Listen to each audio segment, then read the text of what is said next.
Good morning. Thank you for joining us. Yesterday morning, following a report.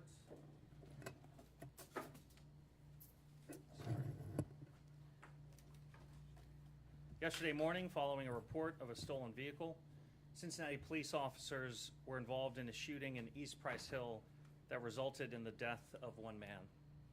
I'm here with Police Chief Teresa Thigi, Councilmember Scotty Johnson, City Solicitor Emily Smart-Warner, and Assistant City Manager John Brzezina. We as a city take the loss of life extremely seriously in every circumstance.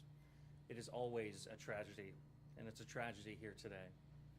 And the processes we have in place because of the collaborative agreement are here to ensure transparency and clarity as we move forward. At the top, I want to thank our police department and all the first responders for their work to keep surrounding residents safe during this incident and during the ensuing search for the remaining suspects. As with every officer-involved shooting, there will be an investigation into this incident with the Citizens Complaint Authority and CPD running parallel investigations. As always, we are committed to a thorough process in accordance with the collaborative, and I am confident that the CCA, our police department, and our city administration will direct these investigations with transparency and clarity.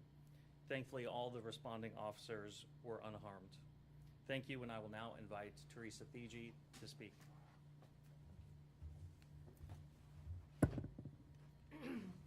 Good morning, everybody. Thanks for joining us today. Before I start with the presentation itself, I want to say, when an incident like this one that happened yesterday occurs, the impact is felt long after the moment itself. The emotional toll doesn't end quickly. It lingers with the families, the officers, and the community for an extended period of time. Officers across the country confront dangerous situations every day, sometimes more than once a day. They are often compelled to make split-second decisions to protect others and themselves when faced with immediate threats. Yesterday was one of those occurrences. Let me be very direct. We cannot allow individuals to flee from officers with a loaded firearm aimed at them. When this happens, the outcome is almost always tragic. No one wins, and everyone involved is affected. As I review the sequence of events from yesterday, you'll see exactly how rapidly these things evolved, and it will permanently alter the lives of everyone involved.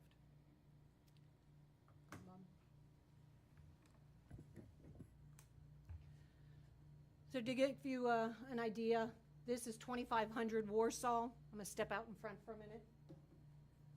Warsaw Avenue is down here.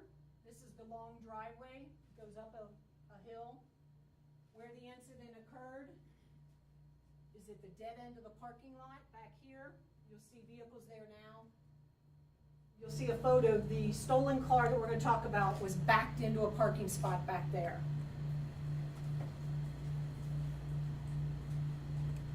As you can see, this is a stolen Kia. It was stolen out of northern Kentucky yesterday. You can see we have two uniformed cars there. Prior to those uniformed cars arriving, we had two undercover cars that pulled into that dead end, saw the vehicle. They backed out. They saw that there were individuals inside the vehicle, so they backed out and let the uniformed cars make the approach, which is the tactically sound decision to do. The cars are positioned the way the officers are trained. We are trained to use our vehicles as cover from any threat. That's what those officers did with the cars at that time. This is body-worn camera from officer number 2. Go ahead, Bobby. He's got a gun! He's got a gun on your right! On your right! He's got a gun!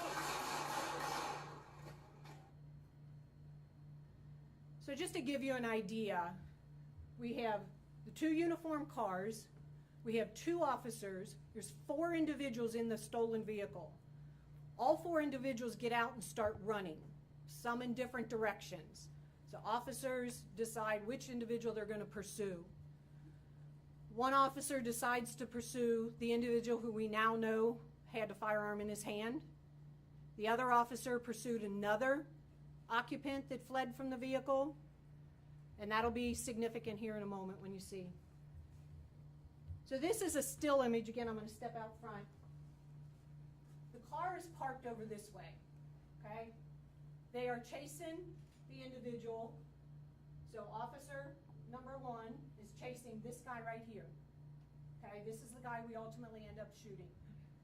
The other officer, who actually fires the shot on this individual, is chasing a different individual further out this way, in this direction, okay? As this officer is chasing him, he sees a firearm in his hand, and he yells, "Gun, gun," he's got a gun. This individual slips, trips, whatever, falls on the concrete right here. Other officers that were also there say in their interview, they heard the firearm hit the concrete. They heard the metal from the firearm hit the concrete. This individual gets up, still has the firearm in his hand, and continues to run through the dumpsters. Go ahead, Bob. So these are some still photos. This is the officer who originally saw him with the firearm in his hand, calling it out. He runs through the dumpsters. This officer knows that there's another officer here that is going to ultimately encounter him when he comes through the dumpsters. So he makes him aware of that. He shouts out to him, "On your right, on your right." He's on your right. And that's where this individual comes out from between the dumpsters. This is the other officer, the one who fires the shot. This is his body camera as he approaches the scene.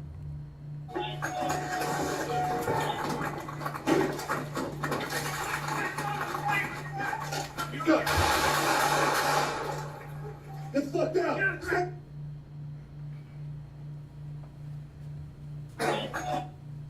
This is the firearm that was recovered at the scene after the individual was shot. This is what he had in his hand while the officers were chasing him.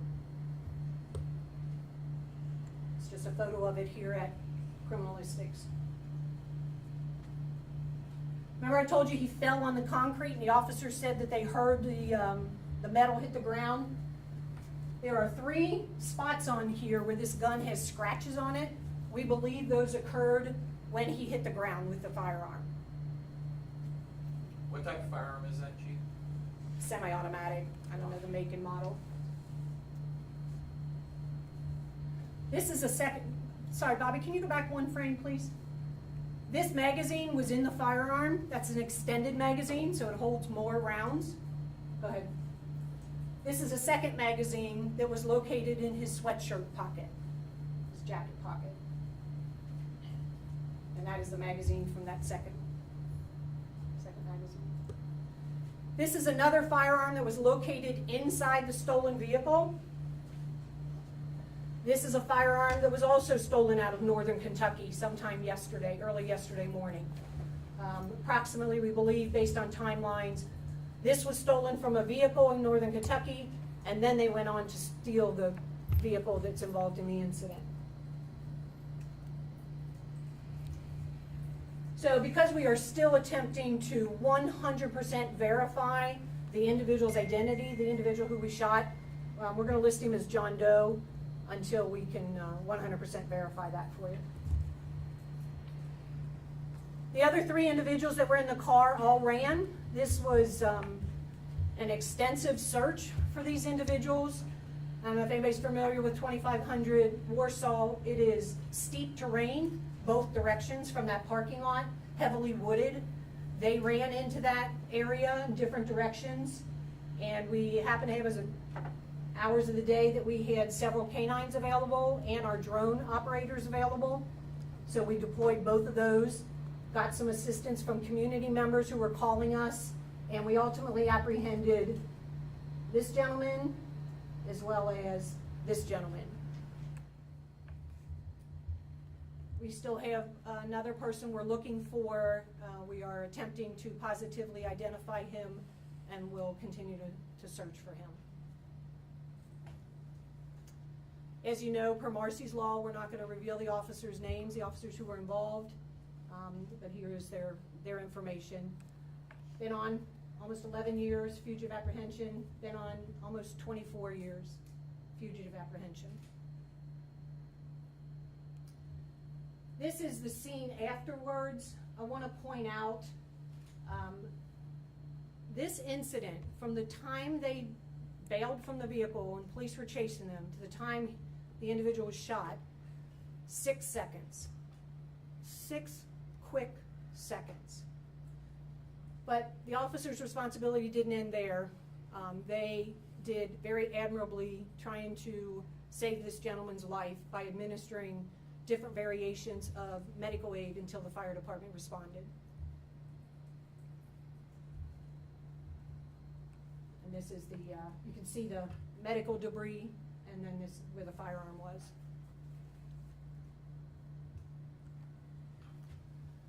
Okay, we'll take a few questions. Chief, the suspect, it was very difficult to see, really shows how volatile the situation is, but it was difficult for us to see if the suspect pointed his gun at the officer or whether he just had a gun and was shot because he had a gun.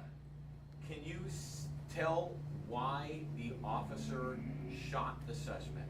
Yeah. So just to kind of give you a frame of reference, the individual is running with a firearm in his hand. The officer is running, so the body camera is kind of jolting as the officer's running. What that leaves us with is a very blurred image, unfortunately.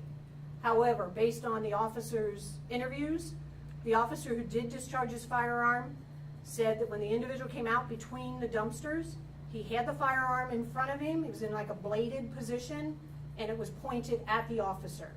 And he felt threatened for his life, and that's why he discharged his firearm. How many times did the officer discharge the firearm? We believe 4 or 5. And hit him? We believe twice. And I do want to clear up, based on information that we received, the individual was struck in the chest. It exited out the back. He was struck in the arm. We believe it went through his arm and into his side. So those were the two rounds that hit him. There was no indication that he fired his gun? Correct. No indication. But I would like to add a caveat. We do not expect the officers to wait until they're fired upon before they feel the necessity to fire. Is there like a standard protocol for how many times an officer, when someone else is pointing a gun at them, how many times an officer should fire upon the person They are trained to stop the threat. So there's no standard number of times to shoot? No, no, until they feel their life is no longer in danger. So I'm going to go back to the original question. So, Chief, would it be standard protocol to shoot a suspect if they are armed with a handgun and running if the firearm were not threatening the officer directly? So this is where we have to go to the state of mind of the officer at the time. What are they seeing, feeling, hearing? If they feel like their life or somebody else's life is in danger, they have a responsibility to stop that threat. So I can't answer how every situation should be resolved. It's based on the officers, and some of that includes their training, their experience, their